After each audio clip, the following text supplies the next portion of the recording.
Olá a todos! Estamos aqui abrindo mais uma live aqui, mais um debate sobre perspectivas de investimento, esse especial, que são as perspectivas para o ano que vem, né? Como a Paula falou na abertura, nós publicamos o nosso relatório Year Ahead, ou Um Ano à Frente, que é o relatório que a gente publica tradicionalmente no final do ano, com as expectativas e perspectivas para o ano seguinte. Tem lá uma parte de economia internacional, economia brasileira, mercados, alocação, renda fixa, ou seja, é um relatório super completo, e a partir desse relatório a gente vai desdobrando aqui e conversando, batendo papo aqui com os nossos analistas especialistas, e eu estou com um time aqui de primeira linha, né? Estou com o Elson, um grande amigo aqui da casa, diretor e estrategista da Safari Capital, e o Paulinho Gama, nosso estrategista e analista político da XP, também aqui um habitué desse estúdio, né? Eu e você nos nossos morning calls diários. E eu queria, enfim, bom, é um ano, como a Paula já descreveu ali, um ano repleto de eventos, né? Aqui, lá fora. O ano que está acabando, né? O ano de 2023 já foi um ano bastante movimentado, né? Tanto no cenário internacional quanto no cenário nacional. Basta ver como foram os mercados. Os mercados foi uma grande montanha-russa esse ano, né? Cresceu fortemente até metade do ano, depois 3, 4 meses ali de volatilidade, ajustes, final do ano um rally importante, muito ligado a temas de incertezas globais. Deixa eu começar aqui o nosso papo com o Elson. Elson, fala um pouco, primeiro vamos começar pela parte macro internacional, e depois a gente vai fechando aqui. O ano teve, assim, desde notícias muito positivas, inflação caindo, o mundo se ajustando no pós-pandemia, como temas geopolíticos, alta de juros longas, né, em certo momento foi o tema ali durante o ano. Como é que você vê, primeiro, como é que fechou o ano? Né, o sabor aqui do mundo para o Brasil é um sabor mais amargo ou mais positivo? E como é que você está vendo esses eventos para o ano que vem? Obrigado de novo por participar aqui com a gente. Obrigado pelo convite, Caio. Bacana estar aqui com vocês. Olha, eu acho assim, o ano está terminando com um sabor um pouco melhor. Foi um ano duro, difícil. Parece que a gente viveu 2 ciclos em um ano só, que é uma coisa rara de você vivenciar nos mercados. Eu acho que as vols ainda estão relativamente altas quando você pensa mais na renda fixa. Para equities, parece que o mercado está começando a ajustar um pouco o risco, mas assim, tem um upside gigantesco. A gente sabe disso, é meio um grande clichê aqui de analista brasileiro falar que o mercado de ações aqui está barato, mas está realmente. Está faltando, eu acho que um bom catalisador para o mercado voltar para as médias, de múltiplos e tudo mais, mas a gente tem uma história interessante aqui. Então, eu acho que a gente terminou com uma história que faz mais sentido do ponto de vista de ciclo, do que a gente está vivenciando, do que foram os últimos, sei lá, 3, 4 meses, esse período entre julho até outubro, foi um período muito mais turbulento. O que a gente está esperando lá para fora? Eu acho que a gente tem uma história mais sólida de desinflação, esse é o grande trade ainda, por mais que a curva, em boa medida, tenha precificado, pelo menos na parte curta, já tem início de cortes com uma boa probabilidade lá para março, um pace razoável, quer dizer, a parte curta já não tem muito mais prêmio. Mas quando você olha lá para até onde vai esse corte, o horizonte desses cortes, quando você olha para o juro real de 10 anos a 2%, tem uma reprecificação aqui para acontecer nas curvas globais e, portanto, para baixo, portanto, para cá também, desde que a tese de desinflação amadureça. Eu acho que de outubro para cá, setembro, outubro para cá, a gente tem mais conforto com esse cenário. Assim, boa parte do sell-off no meio do ano veio dos dados mais fortes aí de atividade para Estados Unidos, muito pela resiliência do consumidor. Tem que lembrar que esses caras ainda têm poupança. E quem tem poupança, se você for olhando para os espectros da renda, quem tem mais renda, tem um estoque de poupança maior, esse cara está mais rico hoje do que no pré-pandemia, porque housing se comportou muito bem, preço de imóveis durante esse ciclo todo, até de uma maneira mais favorável que nos ciclos passados, e equity está muito bem. Então, quando você olha para isso, as famílias americanas estão com dinheiro. pega isso no momento que você ainda tem resquícios de reabertura, que é um pouco de resíduo de sazonalidade, para usar um nome técnico, mas assim, como no verão americano, você tem consumo de alguns serviços que você só consome no verão, você ainda está pegando efeitos de reabertura. Então, o ajuste sazonal não corrige isso de uma maneira eficiente. Tem um monte de exemplo disso, né? Você tem Taylor Swift, Beyoncé, cinema, restaurante, todo esse fenômeno aí se sobrepôs ao longo do verão americano. E um bom pedaço, quando você olha para retail sales, quando você olha para o breakdown do que foi a inflação nesse período, o mercado de trabalho, era muito leisure hospitality lá, que está muito relacionado a isso. Então você sobrepõe as duas coisas, assim, um nível de um consumidor ainda com uma capacidade de consumo razoável, com esses problemas de medida que a gente tem ao longo do caminho, do pós-pandemia, acho que explica um pedaço dessa aceleração. Isso, num mundo em que o Fed está completamente data dependent, mais tesouro precisando fazer leilões maiores, isso abriu a curva, deixou a curva sem referência. Eu acho que os dados melhores a partir de outubro, começando no final de setembro, mas a partir de outubro, foram reprecificando essa história. Uma sensação assim de que a pandemia ainda está deixando a gente com dificuldade de ler o que está acontecendo, porque ainda tem pedaços de atividade econômica, juros altos que não afetam a economia, que estão acontecendo ainda porque a pandemia, aquela embaralhada que a pandemia deu na economia ainda não acabou completamente, né? Ainda tem esse... Acho que a pandemia atrapalha hoje quando você olha, porque... Por causa dessas coisas que estão saindo, serviços que ainda não se normalizaram completamente, isso que você está chamando a atenção. A sazonalidade fica amplificada nesses momentos, então acho que é um problema. E tem outro que é muito difícil, porque a pandemia foi uma sucessão de choques de oferta e demanda que se sobrepuseram. Então, você teve demanda de bens explodindo lá atrás, com oferta caindo, depois oferta de bens voltando, ainda está voltando, com demanda vindo para baixo, mais demanda de serviço crescendo. Quer dizer, quando você vai botando isso tudo junto, é muito difícil você extrair um sinal do que é demanda, do que é oferta. O mercado de trabalho americano, é muito difícil dizer o que é demanda e o que é oferta lá. Então, assim, faz sentido para o Fed, para os mercados, e daí para os mercados, você está mais... olhando mais para o dado mais curto, mas esse dado mais curto vem poluído também. Então isso gera essa volatilidade que a gente está vivenciando. Eu acho que esse é um negócio que assim, vai melhorando ao longo do tempo, mas ainda é um caminho estreito. A gente ainda, enquanto a gente estiver tão data dependent e o cenário de desinflação não estiver consolidado, isso é um risco. Mas o que eu acho que aconteceu a partir de setembro, outubro, é que os dados, você começou a tirar esses ruídos. Então, o retail sales, vendas no varejo lá para Estados Unidos começaram a vir para um nível que faz um pouco mais sentido do ponto de vista do momento do ciclo. A gente cresceu perto de 5% lá no terceiro trimestre e já está voltando para alguma coisa entre 1,5% e 2% nos indicadores mais antecedentes. E os dados de inflação estão melhores. E realmente, aí acho que essa é a grande novidade. Assim, se você pegar a métrica do Fed, que principal que eles olham, que é o núcleo do PCI,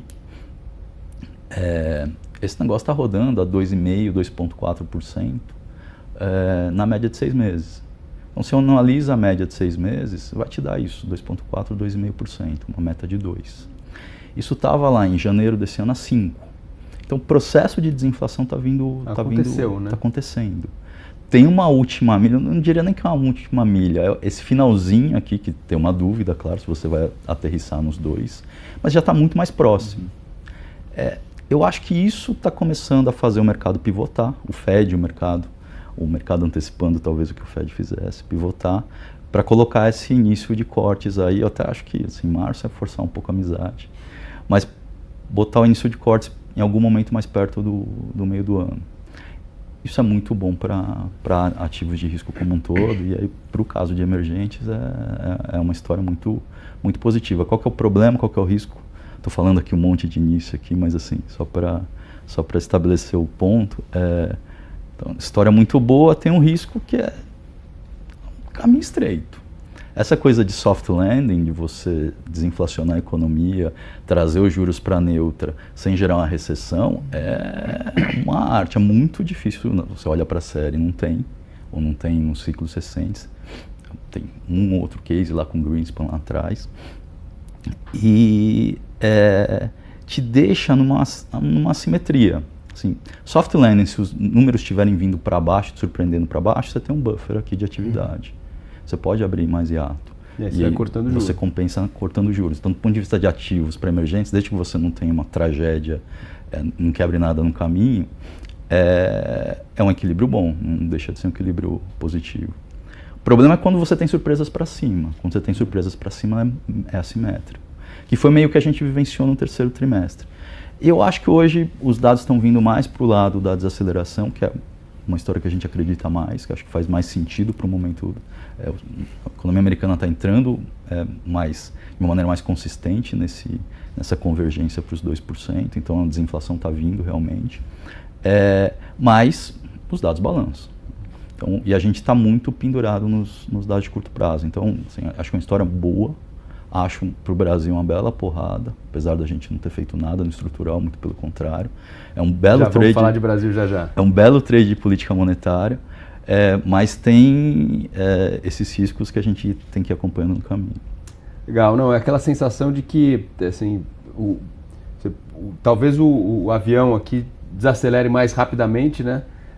Mas aí o Banco Central tem condição de ir cortando juros e pilotando melhor essa capacidade de trazer o avião para o aeroporto. Que é diferente de quando o juro era perto de zero. Né? Sim, quando o juro era perto de zero, qualquer tropeço na atividade, a gente ficava em pânico, porque o Banco Central não tinha instrumentos para estimular a economia. Agora não, agora o juro está em 5,5, ou seja, tem espaço para cortar e defender pelo menos um pouco aqui no curto prazo. Né? O que a gente tem de cenário lá, que parece ser o mais provável, é essa desinflação. Então você está fazendo tanto a inflação de bens claramente para baixo lá fora, mas a inflação de serviços vindo para um nível um pouco mais compatível com que é a meta deles, isso está acontecendo. E alguma desaceleração da atividade. Assim, acho que os lags talvez tenham ficado um pouco maiores. Você fez um ciclo um pouco mais suave, porque o americano médio tem poupança, mas essa poupança, o excedente também está consumindo. E a gente está vendo o mercado de trabalho começar a corrigir os excessos.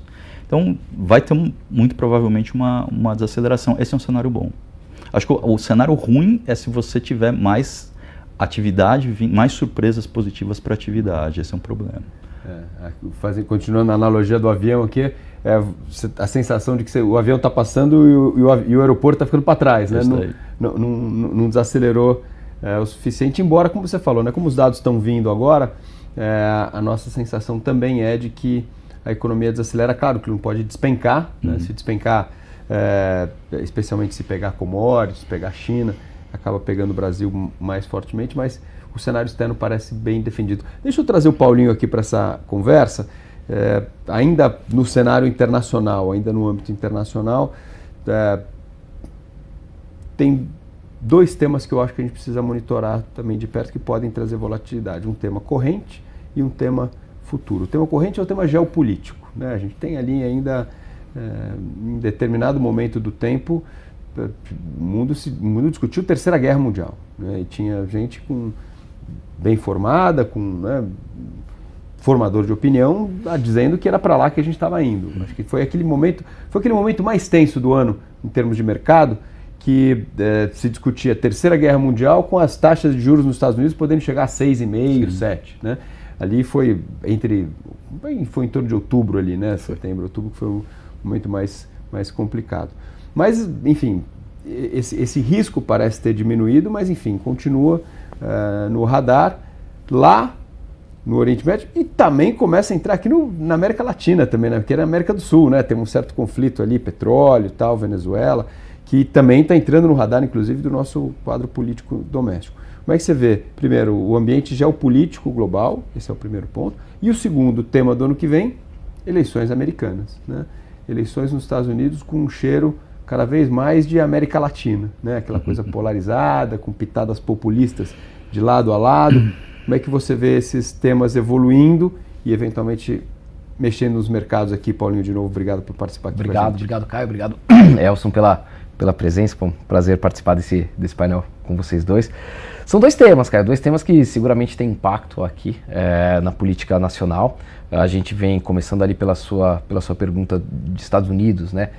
Acho que a gente vem de uma eleição aqui no Brasil, que foi uma eleição bastante polarizada, e seguramente o Brasil e a política brasileira olha para o que aconteceu aqui na América Latina, na eleição da Argentina, vai olhar para o que vai acontecer ali nos Estados Unidos também, para tentar estimar ali a continuidade desse mandato do Lula, né? E acho que tem conexão com o que a gente discutiu nesse primeiro ano e ainda em 2022. Né? Vamos pensar ali, trazendo para a discussão doméstica, a PEC da transição, na nossa visão aqui, advém um pouco desse risco político de 26 ou da continuidade, né, do sucesso do mandato que o governo eleito via, né? Acho que existiu, de fato, em 22, uma disputa muito parelha aqui dentro, né? A vitória ali do PT é uma vitória por uma margem bastante apertada e faz com que eles decidam entrar ali nesse mandato com uma injeção de recursos para garantir programas sociais, para assegurar ali continuidade ou retomada de programas antigos, com a perspectiva de um mandato que vai ter uma força ali de oposição diferente da que ele enfrentou lá atrás e que pressiona, portanto, esse governo a manter, digamos, um farol amarelo ali sobre que tipo de política consegue implementar. Então aquele ciclo tradicional faz os ajustes duros logo na chegada para passar 3, 4 anos à frente, soltando as vésperas da eleição. Ele tem uma inversão, né? A gente começa 2023 com a aprovação de uma PEC que acrescentou ali 170, perto de 200 bilhões de reais de gastos, um pouco me parece por essa pressão ali que já se imaginava dentro do governo que existiria ao longo dos 4 anos, né? Do que a gente escuta ali, eleição do Milei na Argentina provoca um pouco dessa percepção no governo também, de como é que vão ser os ciclos, né? Esse governo do Lula e os governos do PT de maneira geral gostam de olhar para a política da América Latina né, como uma coisa integrada para tentar estimar ali para frente. Então acho que a eleição da Argentina provoca essa pulga atrás da orelha do governo Lula, e a eleição nos Estados Unidos me parece também que vai ser acompanhada como parte de um movimento mais amplo ali por esse governo. Acho que a volta de governos de direita, né, aos dois países, enfim, os Estados Unidos ainda tem um tempinho ali, mas existe essa possibilidade, né, do Trump voltar à presidência. Acho que coloca esse governo um pouco de sobreaviso ali, pensando em 26, e aí trazendo para as discussões que a gente tem aqui, é uma pressão extra ali para esse governo observar, né? Paulinha falou na abertura ali, eleição municipal, acho que vai contar um pouquinho nessa direção também. Acho que a política de maneira geral observa ali essa eleição municipal de 24 quase que como uma prova de fogo do bolsonarismo, né? A gente ainda tem uma percepção de uma força muito grande na opinião pública, e acho que a política institucional, apesar de um pouco afastada disso, vai olhar para 24 como um teste ali para saber se a força do bolsonarismo continua presente nas urnas, o quanto, né, vai ter de capacidade de influência. Então eu diria ali que são três eventos relevantes para a gente e que se traduzem em decisões de política econômica, né, em decisões com impacto fiscal, com impacto do quanto vai deixar de espaço para contingencial. Não, a gente vai entrar nisso seguramente para frente, mas acho que essa pressão ali conta um pouco de, assim, é algo ecoado na política nacional. Na eleição na Argentina, perspectiva para a eleição municipal aqui e para a eleição americana. Acho que são 3 componentes que avançam ali assim, que ajudam a formar a concepção do governo sobre espaço fiscal, sobre necessidade de ser mais austero. Acho que são 3 bons pontos ali para a gente olhar nos anos restantes de 23 e em 24 também, cara. E o tema geopolítico? O presidente Lula está agora, acho que está ainda, não, foi embora já, né? Já saiu lá do Oriente Médio, teve lá esses dias discutindo temas de clima, etc. Tem a história da OPEP, né, o Brasil fazer parte disso. Como é que esse tema aqui influencia, né? E tem um conflito aqui na América do Sul também, né? Esse tema da Venezuela aqui, que também que é o que impacta também. Gera alguma pressão. Está nesse mesmo contexto, tem o petróleo ali como pano de fundo. né? Como é que você vê isso? Acho que a agenda internacional, cara, acho que o Lula, desde a eleição ali de 22, tenta tratar a agenda verde ou a retomada dessa discussão ambiental como um cartão de visita para lá, né? Ele se aproveita de alguma maneira de uma leitura muito negativa que era feita sobre o governo Bolsonaro nessa área, né? Traz a Marina Silva para ser ministra do Meio Ambiente, que é uma pessoa que tem presença internacional e tudo mais, e tenta levar essa agenda para fora com esse cartão de visita, né? Então, as participações estrangeiro, ele tenta transformar isso quase como uma linha de transversal ali da presença do Brasil fora. O problema para dentro é um pouco de espaço para essa agenda, né? O governo, enfim, tem dentro dele uma série de disputas, como todo governo. Nessa área também, a gente vê a Fazenda, de alguma maneira, tentando avançar com essa agenda, mas sabendo da figura da Marina ali como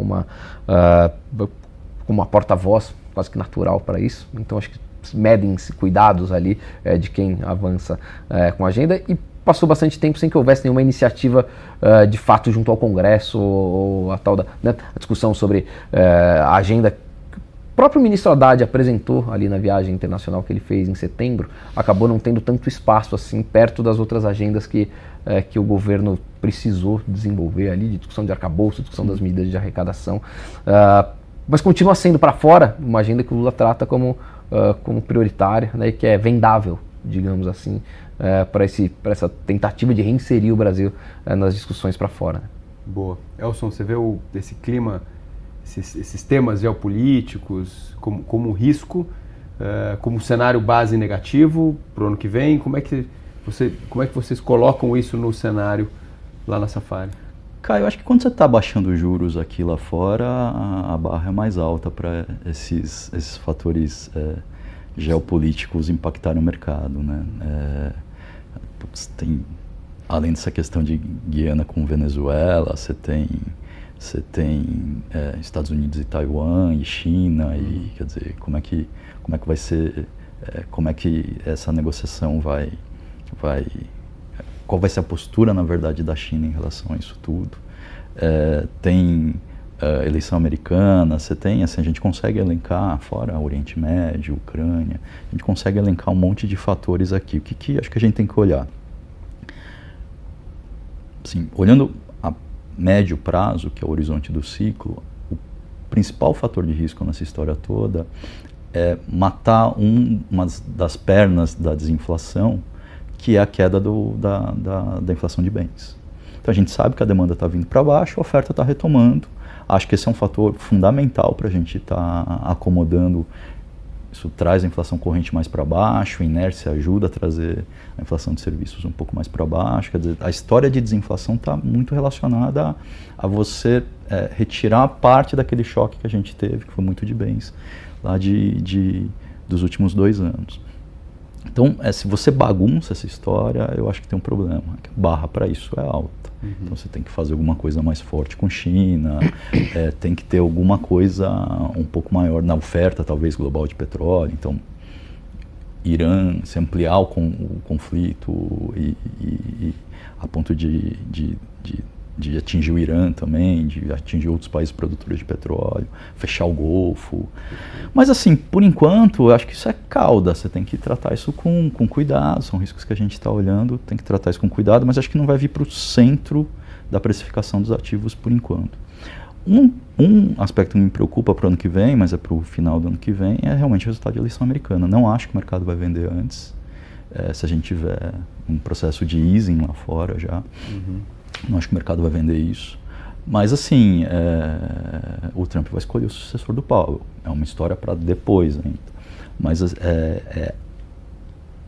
você pode estar mudando institucionalmente a economia americana e esse processo todo aí de você transformar a economia americana num grande mercado emergente. A inflação dele já está em patamar de emergente, o endividamento também.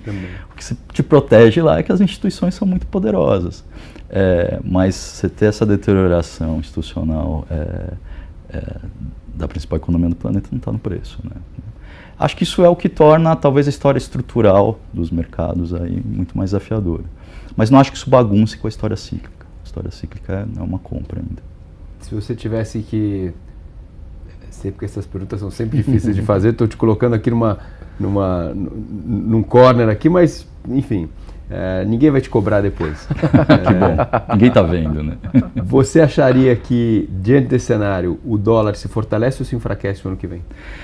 Olha, do dólar mundo, tá? Não estou falando de real, né?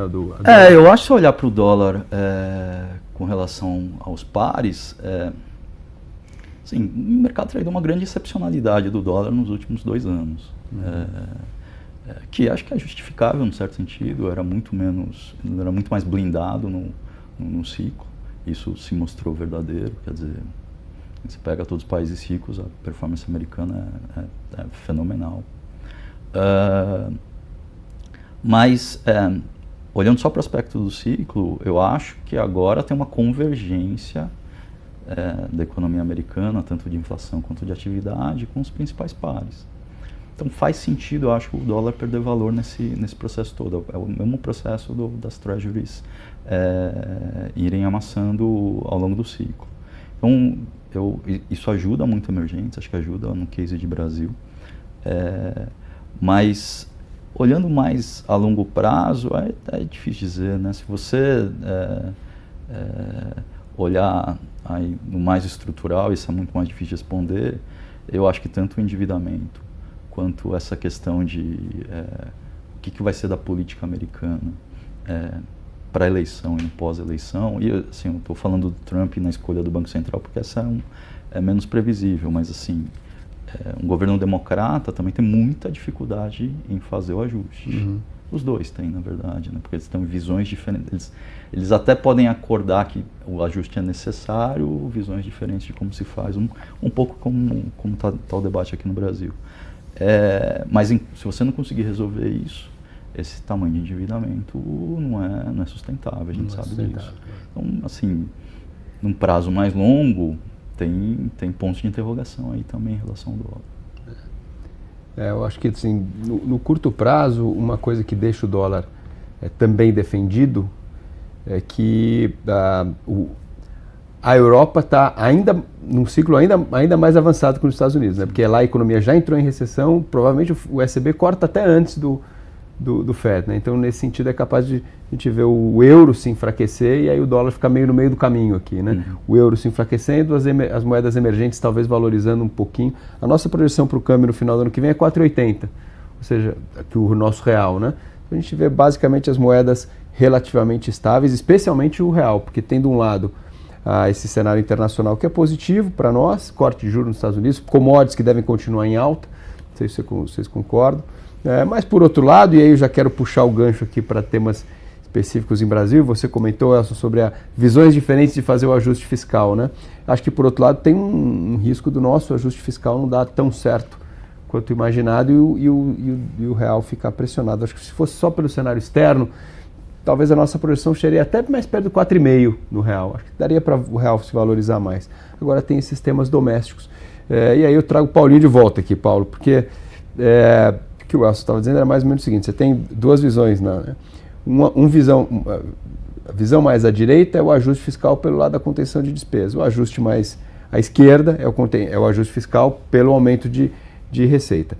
Tem um não ajuste populista, que é mais despesa e menos receita. Esse não é esquerda nem direita, esse é só populista.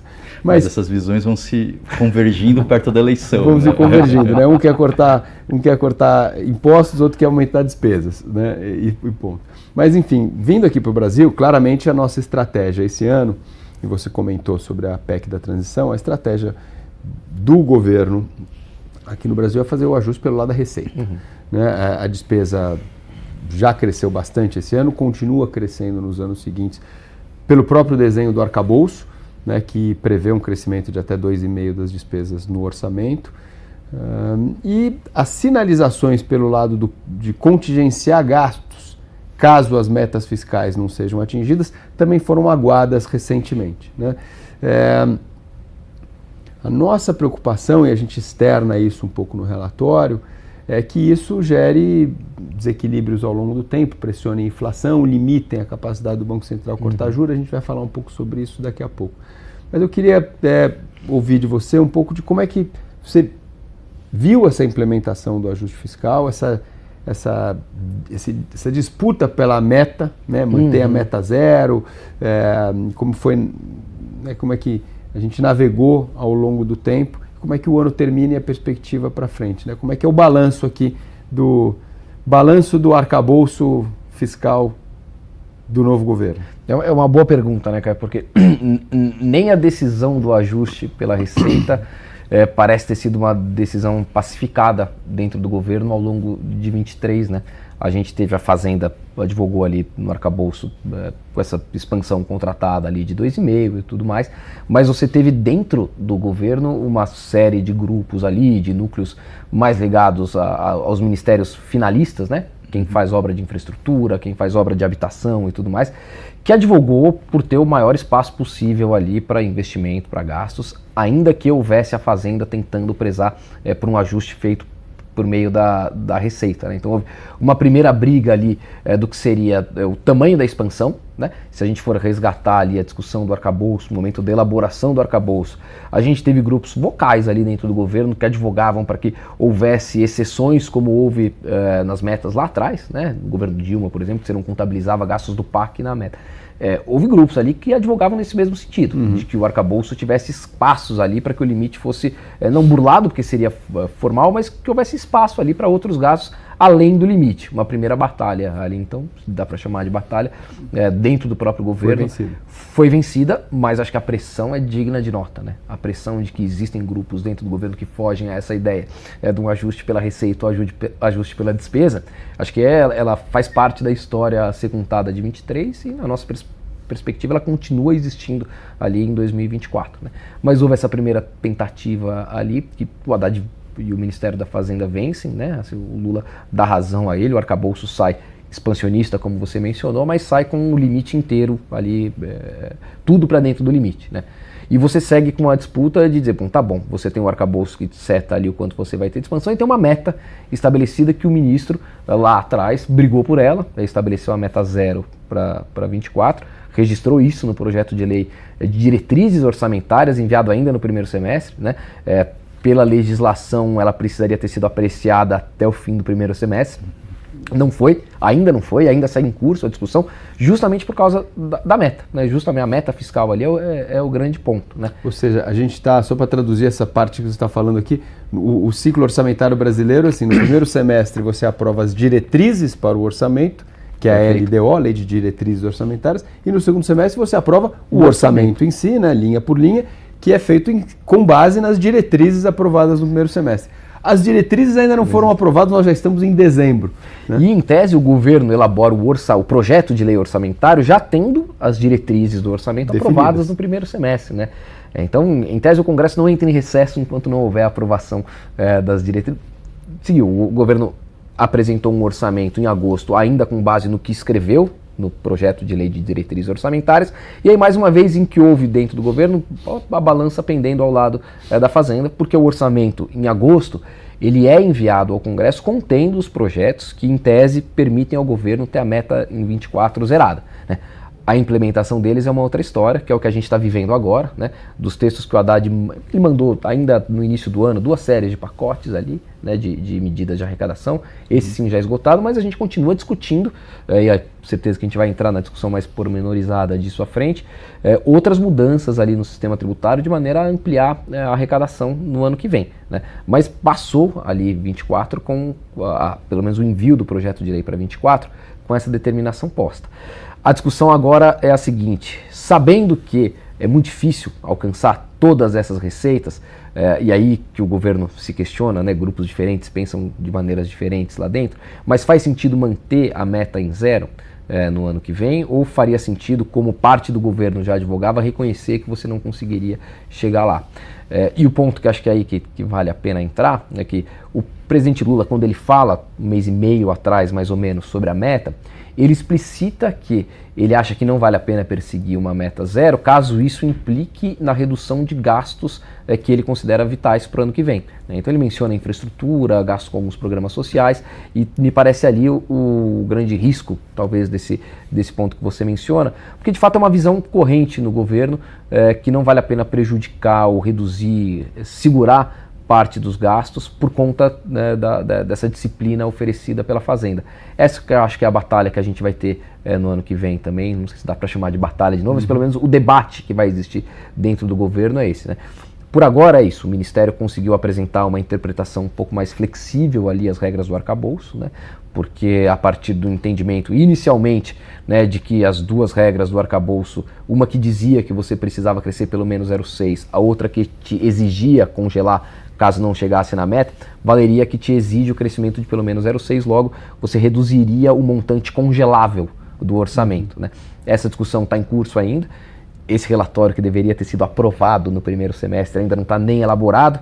O deputado que relata esse texto ainda discute com o governo se ele vai aceitar essa interpretação ou se vai se buscar uma outra interpretação, que seriam as despesas que têm mandamento constitucional, ficariam fora também da possibilidade de contingenciamento. Há duas possibilidades ali, mas o fato é que o governo vai avançar para 24, ainda que mantendo a meta, com essa perspectiva de que você não precisa fazer o esforço que o arcabouço exigiria a priori, né? Que o governo, o que todo mundo que leu o arcabouço entendia como esforço necessário para o ano que vem.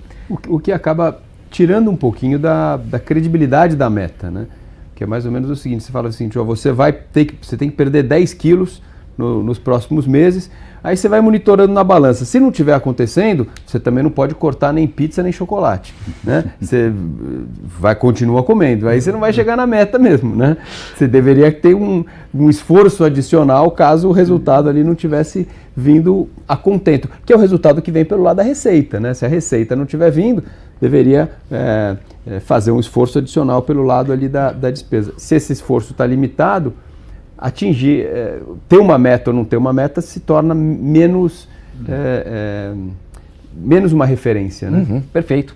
Agora, em termos do que o governo pode conseguir a partir dessa definição, politicamente, o fato de não ter havido uma alteração formal de meta a priori, porque o que se discutiu ali na reta finalíssima, né, do mês passado, novembro, ali, era se o governo enviaria ele próprio um texto ao Congresso, né, uma mensagem modificativa desse projeto, dizendo, olha, nossa meta não é mais 0. Nossa meta é meio de déficit, ou nossa meta é 0,75 de déficit. Isso foi o que se discutiu ali. Politicamente, me parece que o fato de o governo ter decidido não fazer isso dá um pouquinho mais de força para quem está forçando o regime, né? Para quem está empenhado em perder peso, no caso, tratando ali o ministro da Fazenda, né, o ministro Haddad, isso dá uma força a ele porque não houve uma determinação formal de dizer, olha, a gente descartou isso, venceu o lado ou venceu o grupo que advogava por não existir ali regime nenhum, né? Tem algum respaldo para que ele continue tentando ali tirar do Congresso essa 1185, que é a medida que me parece a gente vai gastar ali esses 15, 20 dias que ainda restam de processo legislativo discutindo. Teve na semana passada instalação da comissão mista da medida provisória, perspectiva de o relator entregar um primeiro texto ainda essa semana para discussão. Ajuda, não ter mudado a meta formalmente, ajuda ao governo a tentar tirar desse texto o máximo possível, ainda que haja uma pressão grande ali por modificações que devem acontecer, né? E em 24 também, o que houver ali de tentativa, a gente vai voltar a discutir, né, reforma da renda, JCP, que houve uma tentativa de empurrar agora, entra no ano que vem, pensando ali em 25, né, mas ajuda a dar uma empurrada ali para frente, para março, que me parece um momento definitivo, né, Caio? Porque março tem o primeiro relatório de receitas e despesas, e que ali o médico vem com a balança. Aí é a primeira vez que você vai subir na balança e saber se você está realmente perdendo os pesos que você se propôs a perder, né? Mas deixa eu pegar essa parte, eu vou te jogar a palavra aqui, porque assim, basicamente você está dizendo o seguinte, não pode cortar gasto, ou pode cortar pouco gasto, mas a meta está ficando, tá lá, né? Se a meta está lá e não pode cortar tanto gasto, a gente olha para o outro lado, né? Ou seja, você não vai cortar pizza nem chocolate, olha para os exercícios físicos, que é outra forma de você perder peso. Ou seja, olha para a receita, né? O esforço sobre receita aumenta. Então, eu só queria que você comentasse um pouquinho sobre esse ajuste pelo lado da receita, né? Das medidas, todas estão sendo discutidas, e o impacto na economia, nas empresas. Vocês são uma casa ali bastante focada em equities também, né? Se puder reforçar essa pergunta, porque é algo que interessa muito. Eu me lembro de uma reunião que a gente fez há pouco tempo com um líder de um partido da base do governo. E a reunião tinha dois públicos distintos à mesa. Metade de economistas, metade de analistas gestores. E houve um embate ali entre os economistas e os gestores de que quem ganharia principalmente com essa 1185, né? Que é a subvenção. Que é a subvenção do ICMS, né, que reduz os benefícios fiscais para empresas. Né? Os analistas temerários ali, de dizer, poxa, se a medida passar, as empresas vão sofrer muito, pode haver fechamento e tudo mais. Os economistas dizendo, pô, mas é bom pensar no fiscal, isso vai reduzir juros lá na frente, ajuda as empresas, no final das contas, no estrutural. Só reforçar a sua pergunta, que entre é a cruz e a espada aqui. Eu acho, então, é verdade, tem razão. É aquela coisa de equilíbrio parcial e geral, né? A impressão que eu tenho, assim, olhando o pano de fundo, vou contar uma história um pouco mais longa para tentar chegar nessa resposta, talvez, é que o Haddad tem um problema. Ele tem duas coisas meio estruturais apontando para lados opostos, um pouco na dinâmica lá para os Estados Unidos. Você tem um Congresso, que você pode chamar ele de um pouco mais liberal do que no passado, mas você também pode chamar ele um pouco mais suscetível à ação dos lobbies privados, de um lado. Então você tem uma dificuldade muito grande de aumentar impostos, mesmo que do ponto de vista da carga tributária não seja tão significativo, do ponto de vista setorial muitas vezes e bom, a gente sabe como é que setores bem representados fazem diferença dentro do Congresso. Então acho que isso está por trás de uma boa parte do debate que está acontecendo lá. E por outro lado, você tem uma coisa que é muito negativa, que você tem toda a razão, é quando o governo fala, olha, eu aceito cortar 20 bi, não mais do que isso, tem um problema. Sim. Então, o Haddad, no fundo, está tentando operar com duas restrições que não são consistentes. Assim, ou um dos dois tem que ceder. Talvez seja na meta, no fundo é isso. Por isso que ceder a meta lá em março faz um certo sentido. Agora, essa visão de que a meta não perdura. Mas é importante ele tentar manter o jogo, porque talvez, se for estrutural mesmo, é uma questão de tempo. Então, quanto mais tempo você posterga essa decisão, menos espaço você tem para esse meio que pode virar 1, não virar 1,5, 2 no final do ano. De déficit. Então, é uma luta completamente inglória, porque você está em mundos completamente inconsistentes, mas faz sentido do ponto de vista do Haddad. Vindo para a pergunta, eu acho que na questão das subvenções, na questão de imposto em folha, das desonerações, o Haddad está certíssimo. Assim, realmente, assim, vai ter algum sofrimento. Você pode até discutir um phase-in para reduzir um pouco o impacto. Fazer gradual. Fazer uma gradação. Eu assim, acho que isso faz todo sentido. Até porque não deixa de ser um choque para algumas empresas. Mas, assim, você está carregando distorções que vão, acho que além da questão da subvenção, né? Quando você pensa em crédito presumido, conceitualmente o que é crédito presumido é muito difícil explicar para um economista como é que você vai gerar eficiência com crédito presumido. É zero, negativo o tempo inteiro. Não tem investimento, só passa a nota aqui, você ganha um crédito e vai pagar menos imposto lá na frente, num imposto que deve ser recolhido em outro estado, e lá embaixo você vai pagar, você não vai ter esse ganho de lucro, não vai ser tributado. Então, no fundo, quando você olha para isso tudo, realmente algumas empresas estão blindadas da carga tributária e isso afeta a competição. Então, a gente está num mundo completamente ineficiente. Que são grandes empresas com representação em Brasília, com bancas muito competentes aqui defendendo os pontos delas. É sempre mais custoso. Mas acho que do ponto de vista de ineficiência, ainda que algumas empresas possam sofrer, eu acho que a agenda, nesse aspecto, é pró-eficiência. O juros sobre capital próprio também? JCP, eu acho que você tem que compensar com uma queda de RPJ. Isso assim, a gente tributa bastante as empresas lá embaixo, no lucro. Mas talvez a gente não tribute da maneira correta. Então, acho que essa discussão de dividendos e RPJ, JCP é uma discussão boa que vai vir lá para frente. Do jeito que o governo mandou JCP, eu acho que esse projeto ficou um pouco desequilibrado. Vai mais lá para frente, né? Eu acho que vai mais lá para frente. Olhando para, em geral, né, acho que, claro, assim, quando você vai descendo para empresa em empresa, tem algumas que vão sofrer mais do que as outras. Mas o grande problema dessas empresas brasileiras domésticas hoje é o desconto. Um múltiplo é muito amassado. E o múltiplo é muito amassado não é porque você tem essa dúvida, claro, um pedaço pode ser disso na questão da tributação, mas é porque o Brasil virou um case muito difícil, um juro real muito alto.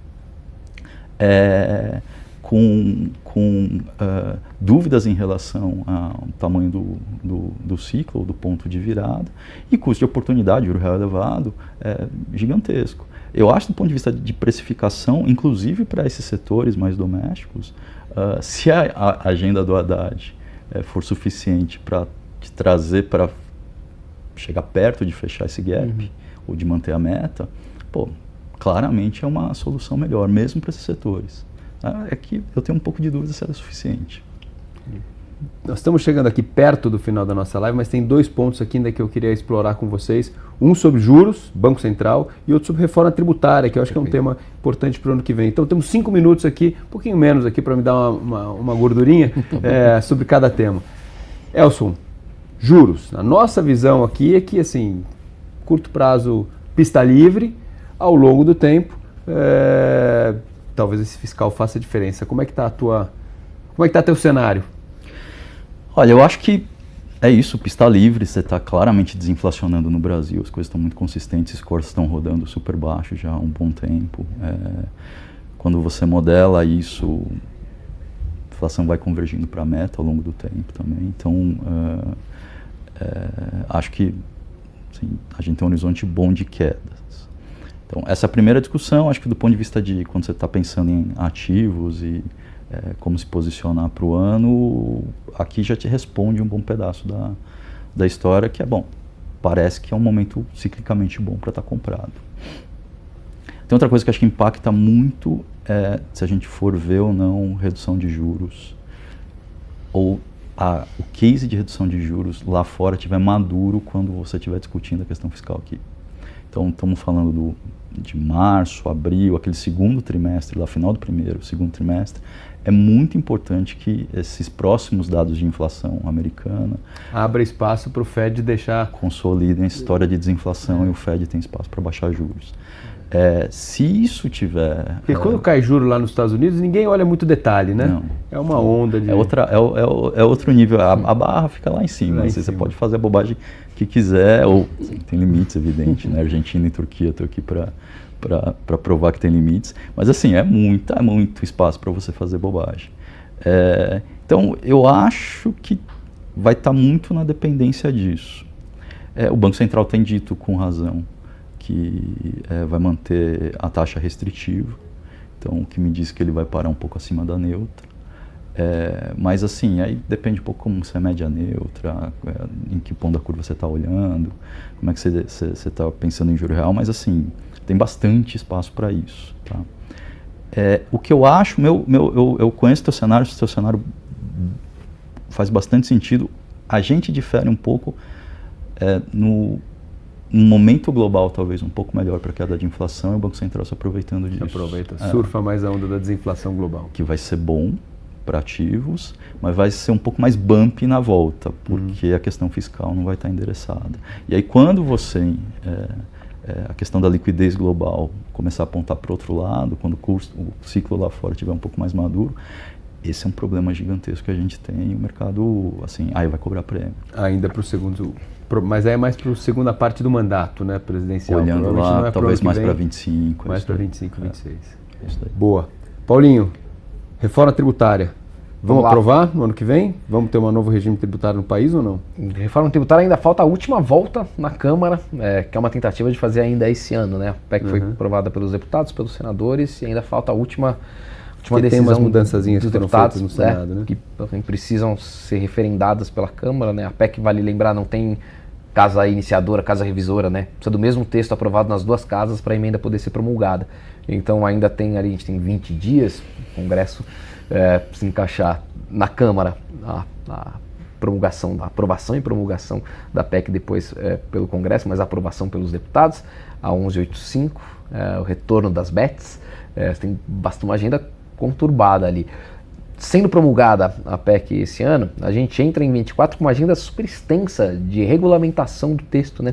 O texto constitucional cria ali as grandes linhas, mas você tem mais de uma dezena de projetos ali que ainda precisam ser aprovadas pelo Congresso. Discutir exatamente os regimes especiais, discutir o conceito da cesta básica, tem várias partes práticas ali que dependem da aprovação das leis para que o texto entre em vigor de fato, né? Senão a gente vai ter os mandamentos constitucionais, mas a regulamentação que vai dizer o que vai acontecer de fato com os 2 novos tributos que são criados, dependem ali da regulamentação, para que a gente possa ter a partir de 26 ali a implementação gradual, né?